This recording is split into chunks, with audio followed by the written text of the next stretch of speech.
உனக்கு தான் கையில வச்சிருக்கிய ஒரு டிவி வச்சிருக்க, கையில உள்ளங்கையில ஊடகம் வச்சிருக்க, தட்டி பாரு. சீமான் ஸ்பீச் லேட்டஸ்ட் போடுறா, வரும்டா, பாருடா பாருடா. எங்களை கடங்கார போய் மக்களை நீ மாட்டு கையெழுத்து போட்டு கடன் வாங்கி சேர்த்து விட்டு கடற்கரையில் போய் கலரை கட்டி படுத்துக்கிடுவேன். உனக்கு என்ன, உனக்கு இந்த மாதிரி உனக்கு ஒரு அண்ணன், உனக்கு ஒரு தம்பி, உனக்கு ஒரு மாமா, உனக்கு ஒரு மச்சான், உனக்கு ஒரு மகன் இனி எந்த காலத்திலையும் பிறக்க மாட்டான். ஏன்? என்னை இந்த நிலத்தில் பிரசவித்தவன். நான் வீழ்ந்தாலும் சரி, என் இனம் எழுந்தால் போதும். நான் செத்தாலும் சரி, என் இனம் வாழ்ந்தால் போதும் என்று நின்ற உலகத்தின் ஆகப்பெரிய புரட்சியாளன் பிரபாகரன் என்ற மாவீரன் என்னை பிரசவித்தவன். சமரசம் இல்லாமல் சண்டை செய்வேன் உங்கள் மகன். எத்தனாயிரம் கோடி தருவேன் சொன்னாலும், எவ்வளவு பதவி தருவேன் சொன்னாலும் சரணடையாமல் என் மக்களுக்காக, என் மண்ணுக்காக, என் மண்ணின் வளத்தையும் மக்களின் நலத்தையும் யாரு கெடுத்தாலும் நாங்கள் தடுப்போம், போராடுவோம். எங்களை கவனியுங்கள். எல்லாரும் பேசுகிறதையும் கவனியுங்கள், நாங்கள் பேசுகிறதையும் கவனியுங்கள். தாளி எழுதி வைத்து 10,000 குடும்ப தலைவிக்கு 5,000 போட்டோம், 2,000 தந்தோம், மறுபடி தருவோம், அப்புறம் மிக்சி தருவோம், கிரைண்டர் தருவோம், அப்புறம் ஃப்ரிட்ஜ் தருவோம். கிரைண்டர் மிக்சியில எதை போட்டாரப்ப? அரிசி பருப்பை போட்டாரப்ப. அது யார் தருவா? அது என் விவசாயி தான் தருவான். அப்புறம் யாரு ஃப்ரிட்ஜில் எதை வைப்ப? காய்கறி வைப்ப, கீரை வைப்ப. அது யார் தருவா? அது எங்க அப்பா விவசாயி தான் தருவான். அப்புறம் என்ன ஒண்ணு, மிக்சியில் அரைப்ப. எதை அரைப்ப? மசாலா, மல்லி, சீரகம், சோம்பு. அது யார் தருவா?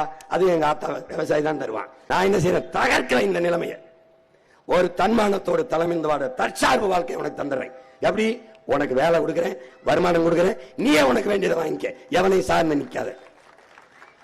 இங்க இலவசம்ங்கிறது என்ன செய்யுதுன்னா, இங்க பாரு, வேலை, உழைப்பு, வருமானம், வாழ்க்கை, இது 3 ஒன்னோட ஒண்ணு புரிந்தது. வேலை இல்ல, வருமானம் இல்ல, உழைப்பு இல்ல, வருவாய் இல்ல, வாழ்க்கை எப்படி இருக்கும்? எப்படி இருக்கும்? இது 3ஐயும் துண்டிச்சிட்டான். எதுல? இலவசத்துல. 10 லட்சம் கோடி கடனை வச்சுக்கிட்டு மறுபடியும் நீ ஃப்ரீ ஸ்கீம் அறிவிச்சுட்டு எங்களை ஏமாளி பயில நினைச்சுக்கிட்டு இருக்காண்டா. நீ எங்களை கடங்கார போய் மக்களை நீ மாட்டு கையெழுத்து போட்டு கடன் வாங்கி சேர்த்து விட்டு கடற்கரையில் போய் கலரை கட்டி படுத்துக்கிடுவேன். உனக்கு என்ன, உனக்கு அதுக்கு நான் கடப்பாறை மண் வெட்டி ஒன்று வந்து இடிக்கணும். ஒரு தண்ட செலவு. நீ மற்ற ஊரில் போய் கொஞ்சம் போட்டு காட்டணும். இப்போ கொஞ்சம் கொஞ்சமாக காட்டுறேன். ஒன்னே போட்டு காட்டுவேன் பாரு, திணறிவாணி. எங்க பொருளாதாரம் இருக்குன்னு தெரியாம இந்த சனியம் பிடிச்சி நாட்டை கொடுத்து சாராய பொருளாதாரத்தில் வச்சு ஆத்தாள் அப்பனை சாகடிச்சு ஆத்தாவு தாலி எடுத்துக்கிட்டு இருக்கான். நீ தாலி எடுத்த பயில்கிட்டே ஓட்ட போட்டு தாலிக்கு தங்கம் தரான், அப்புறம் குடிக்க வச்ச தாலியை அறுப்பான். பயன் வேலை கொடுத்துறேன், அனைவருக்கும் அரசு வேலை கொடுக்கிறேன். விரும்பியவனெல்லாம் செய்யலாம். ஆட்டு பண்ணை, மாட்டு பண்ணை, கோழி பண்ணை, வாத்து பண்ணை, தேன் பெட்டி பண்ணை, பட்டுப்பூச்சி வளர்க்கல், நெசவு செய்தல், எல்லா தொழிற்சாலையிலும் வேலை. நீ தப்பிக்க முடியாது. நீ என்ன வீட்டு வாசல் அரசாங்க வேலை வச்சிருக்க, உனக்கு என்ன பிரச்சனை? கல்வியை நான் கொடுத்துட்டேன், மருத்துவ வைத்தியத்தை நான் பார்த்துட்டேன், நீரை நான் தந்துட்டேன், தடையில்லாத மின்சாரம் குறைந்த தந்துட்டேன், எரிகாற்று கொடுத்துட்டேன், சிலிண்டர். ஏன் சிலிண்டர் எப்படி கொடுப்பேன்? ஆடு மாட்டு சாணி, இந்த கோழி கழிவு, இந்த மக்கிய இலைதலை கழிவில் இருந்து எவ்வளவு வேணாலும் பயோகேஸ் தயாரிக்கலாம். நேற்று போட்டு காட்டினேன், மறுபடியும் இன்னொரு நாள் போட்டு காட்டுறேன். இருக்கு விலையொலியில தயாரிச்சு நானே வச்சிருப்பேன். தமிழ்நாடு அரசு சிலிண்டர் இலவசமா தரமாட்டேன், ஓசியா ஒன்னும் தரமாட்டேன். எதை தருவேன்? கல்வி தருவேன், மருத்துவம் தருவேன், குடிநீர் தருவேன். எந்த அளவுக்கு? தனியார் முதலாளிகளை தாண்டி ஆக சிறந்த கல்வி மருத்துவத்தை தருவேன். தனியார் பள்ளிக்கூடத்திற்கு கல்லூரிக்கு போக வேண்டும் என்ற அவசியம் இல்லாது உலகத்தரத்திற்கு அரசு கவர்மெண்டா? யார் கவர்மெண்ட்? பிரபாகரன் மகன் கவர்மெண்டா? நேர்மையின் நேர் வடிவம்டா. வார்த்தையில் உண்மை, வாழ்க்கையில் நேர்மை என்று வாழ்ந்த மகனினுடைய பிள்ளைகள் நாங்க. ஒன்னு பிசகாது. இந்த ஊழல் செஞ்சான், லஞ்சம் வாங்கினான், கொலை பண்ணான், கற்பழித்தான். எத்தனை தொற்ற சொல்ல பொண்ணை பார்ப்போம். நான் வந்து உட்காந்துறேன், தொற்ற சொல்ல பார்ப்போம். வந்தவன சாராய கடையை மூடுறேன். டாஸ்மார்க் பொருளாதாரம் எனக்கு வேண்டாம். சாராயம் வித்து வர்ற காசு வேண்டாம். பால் 3 லட்சம் கோடி பால், 50,000 கோடி சாராயம். இது உயிரை எடுக்க, அந்த உயிரை கொடுக்கும். சாராயத்தை மூடுறேன், பால் பொருளாதாரத்துக்கு போறேன். அடுத்து பயன், கல்வி கொடுத்துட்டேன், அப்புறம் வேலை வாய்ப்பு கொடுத்துட்டேன், வளர்ச்சி. எப்படி வளர்ச்சி? உலகத்தில் தலை சிறந்த நாடாக வளர்ச்சி. இப்ப ஒண்ணு பார்ப்போம். நீர் வளத்தை பார்ப்போம். நீர் அதை சொல்றாரு, நீர் இன்றியமையாத உலகு யார் யாருக்கும், இன்றியமையாத உலகு நமது மூதாதை வள்ளுவ பெருமகனார். மழை இல்லை என்றால் மழை இல்லை என்றால் மண்ணில் மழை இல்லை. அதே சொல்றா, இந்த மலையை வெட்டுறதை நீ வேடிக்கை பார்த்து போற, அது இல்லைன்னா உன் நிலம் பாலைவனம் ஆயிரும். மழை இல்லை என்றால் மழை இல்லை. அதனாலதான் அந்த மலையை வெட்டாதரான்னு உன் மயம் கத்திக்கிட்டே இருக்கேன். என் தாயின் மாறுடா, மாற அறுத்து ரத்தம் குடிக்காதேடா டே டே என்று கத்துறது காரணம் அதுதான். நீ பாட்டுக்கு சாலையில போயிட்டு இருக்க, நான் ஒருத்தன் கதறிக்கிட்டு இருக்கேன் பாரு.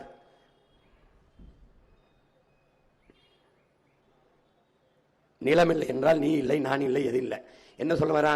மழை இல்லைன்னா மழை இல்லை, மழை இல்லைன்னா நீர் இல்லை, நீர் இல்லைன்னா நிலம் இல்லை, நிலம் இல்லைன்னா வளம் இல்லை, வளம் இல்லைன்னா ஒண்ணும் இல்லை. இதாங்க, இதான் இது நான் உங்க பிள்ளை உங்களுக்கு சொல்றேன். வரப்புயர நீர் உயரும், நீர் உயர நெல் உயரும், நெல் உயர குடி உயரும், குடி உயர கோல் உயரும், கோல் உயர கோன் உயர்வான்ங்கிறான் நம்ம அறிவு முதாட்டி அவை. இங்க வரப்பு உயருது, நீரும் உயரல, நெல்லும் உயரல, குடியும் உயரல, கோனும் உயரல. கோனும் உயர்றான், இப்ப ஆள்ற கோனு உயர்றான், நல்லா உயர்றான். நம்ம ஒண்ணும் இல்லை, ஒண்ணும் இல்லை. எவ்வாறு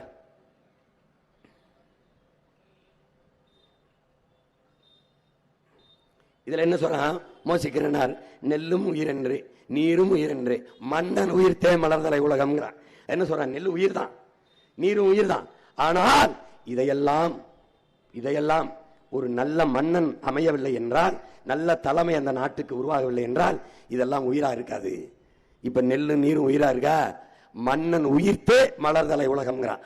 மன்னன் சரியாக இருந்தால் தாண்டா இது உயிரா இருக்கும். நெல்லும் உயிரென்றே, நீரும் உயிரென்றே, மன்னன் உயிர்த்தே மலர்தலை உலகம். இது பயனற்று போயிருங்கிறான். நல்ல ஒரு தலைமை இல்லை என்றால் இதுவெல்லாம் பயனற்று போகும். இது உனக்கு தெரியுது, பயனற்று போகுதா இல்லையா? நீர் இருக்கா அவனுக்கு? நெல்லை அப்பனும் சித்தப்பனும் விளைய வச்சு கொண்டு வந்து போட்டா வாங்கி உரிய காசை கொடுத்து கொள்முதல் அகவிலையை கொடுத்து ஒரு சேமிப்பு கிடங்களை சேமிக்க துப்பு இல்ல. சாராய பாட்டில் கொண்டு போய் குடிரூட்டப்பட்ட அறையில பூட்டி ஒரு சிசிடிவி கேமரா வச்சு காவலர்களை காவலுக்கு போக்கிட சனியம் பிடிச்ச அரசு சாப்பிடுற உணவுப் பொருளை தேர்வுல போட்டு முளைக்க விடுதுடா பைத்தியக்கார. பாரு, 34 பெரிய ஆறோடு சேர்ந்து 154 ஆறுகள், சிறு சிறு ஆறுகள் நம்ம நிலத்தில் இருந்தது. இப்ப இந்த 34 ஆறு இருக்கான்னு அறிவார்ந்த என் பெற்றோர்கள், என் தம்பி தங்கைகள் சிந்திக்கணும். ஆறு இல்லைன்னா என்ன நினைப்பேன்? ஆறு இல்லைன்னா நீர் எது, நீர் இல்லைன்னா சோறு எது, சோறு இல்லைன்னா வயிறு எது, வயிறு இல்லைன்னா உயிர் எது, உயிர் இல்லைன்னா வாழ்க்கை எது? இந்த சுழற்சி, உயிரியல் சுழற்சின்னு அறிஞ்சுக்கணும்.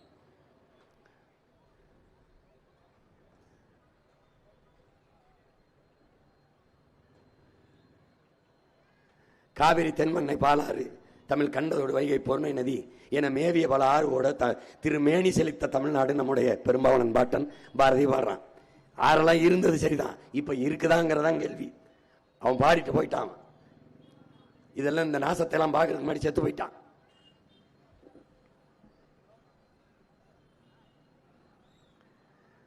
இப்ப என்னன்னா, நமக்கு ஆற்றிலிருந்து இதெல்லாம் ஆற்றிலிருந்து ஏரி, கண்மாய், கரணை, தாங்கல், ஏந்தல், ஊரணி, குளம், குட்டை என்று வெட்டி நீங்க ஆறை நம்ம உருவாக்கல, அது உருவாக்குறது அருவி. அது மலைமுகடுகள் இருந்து, மலை மார்பிலிருந்து அருவிப்பால் வந்தது, அதிலிருந்து ஆறு வந்தது.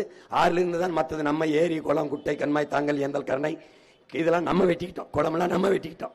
அப்படி வெட்டி நம்ம முன்னோர்கள் எப்படி, பண்டை தமிழர் நம்ம முன்னோர்கள் எப்படி நீர் மேலாண்மையை கையாண்டிருக்கான்னு பாருங்க.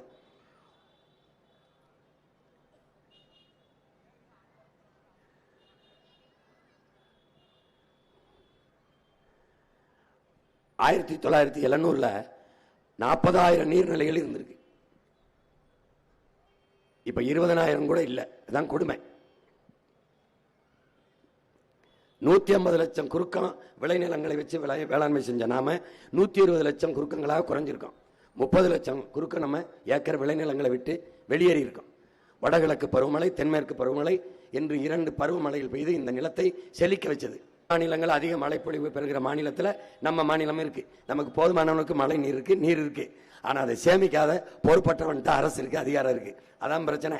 இவன் எப்படிப்பட்ட ஆள்னா, கடல் சூரியன் 2 பேரும் தகப்பனும் தாய், நம்ம தாயும் தந்தையும் இணைந்து தூய குடிநீரை கொண்டு அந்த மேகமா மாறி கொட்டுறான் வீட்டு வாசல்ல. பிடிச்சிக்க குடிச்சுக்க பிடிச்சிக்க குடிச்சுக்க பிடிச்சிக்க குடிச்சுக்கன்னு அதை சேமிக்காம அப்படியே கடல்ல விட்டுட்டு 50,000 கோடி செலவழிச்சு ரிவர்ஸ் ஓஸ்மாசிஸ்னு ஒரு முறை.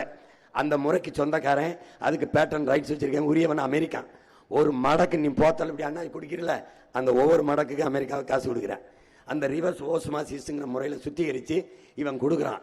50,000 கோடி முதலீடு செய்து கடல் நீரை சுத்திகரிச்சு தாரேங்கிறான். நான் உன் மகன் அதெல்லாம் வேணா 50,000 கோடிக்கு கணக்கில்லாத ஏரி, கண்மாய், கோலம், குட்டை, தாங்கல், ஏந்தல் இந்த மாதிரி வெட்டி நீரை தேக்கி தூய குடிநீரை உனக்கு தந்துருன்றேன். பாத்துக்க.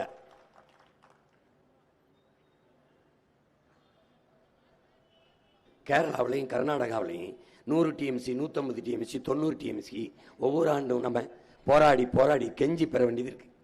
அப்ப என்ன எது காரணம்? பொறுப்பற்ற நோக்கமற்ற தலைவர்கள்ட்ட நீ நாட்டை நம்ம கொடுத்துட்டதுனால நமக்கு இருக்கிற நீரை சேமிக்காம அடுத்தவன்ட்ட போய் கையேந்தி ஒரு தன்மானமிக்க தமிழினம் அவமானப்பட்டு கொண்டிருக்குது. இவர் காவிரியில் அவன் திறந்து விடும் போதெல்லாம் அங்க கர்நாடகாவில் இருக்கிற நச்சு ஆலைகள் இருக்குல்ல, அந்த ஆலைகள் நீரை வந்து சேமிச்சு வச்சு, அந்த ஆலையில நச்சு கழிவை சேமிச்சு வச்சு காவிரியில் அவன் நமக்கு தண்ணி எப்ப திறக்கிறானோ, எப்ப திறப்பான், அளவு கடந்து நீர் தேங்கிருச்சு, அணை உடஞ்சிற மாதிரி இருந்தா திறப்பான். திறக்கும் போது என்ன பண்றான், இந்த ஆலை கழிவு அதில் திறந்து விட்டுறான். நல்லா பாரு, படமா பாரு, எப்படி திறந்து விடுறான் பாரு, எப்படி குப்பையை கொட்டுறான் பாரு, நல்லா கவனிச்சுக்க. நம்முடைய ஆறு குப்பை மேடை ஆக்குறான் பாரு, வெளியேறும் கழிவு எப்படி வருது, என்ன நேரத்தில் வருதுன்னு பாரு, பாரு எப்படி வருது பாரு, ஆலை கழிவு எப்படி நுறையா வருது. எங்கேயும் இல்ல, உன் மேட்டூருக்கு வந்ததுதான். நீ கவனிக்கல, நான் கவனிப்பல. நான் ஒரு நாளைக்கு எத்தனை மணி நேரம் தூங்குவேன் நினைக்கிறேன்? அதிகபட்சம் 3, இல்லைன்னா 2. ஏன் தூங்குறது இல்ல? என் இனம் தூங்கிருச்சு, நான் முடிச்சுக்கிட்டு இருக்க வேண்டியது இருக்கு. அண்ணல் அம்பேத்கர்ட்ட போயிட்டு காந்தி தூங்கிட்டாரு, நேரு தூங்கிட்டாரு, எல்லாரும் தூங்கிட்டாங்க, நீங்க ஏன் அம்பேத்கர் இன்னும் தூங்காம இருக்கீங்கன்னு. அவங்க மக்கள் எல்லாம் முழிச்சுக்கிட்டாங்க, அவங்க நிம்மதியா தூங்குறாங்க. என் மக்கள் தூங்கிட்டு இருக்காங்க, அவங்களுக்காக நான் முழிச்சுக்கிட்டு இருக்கேன் அப்படின்னு. புரியுதா? அவர் நிலைமைதான் எனக்கு.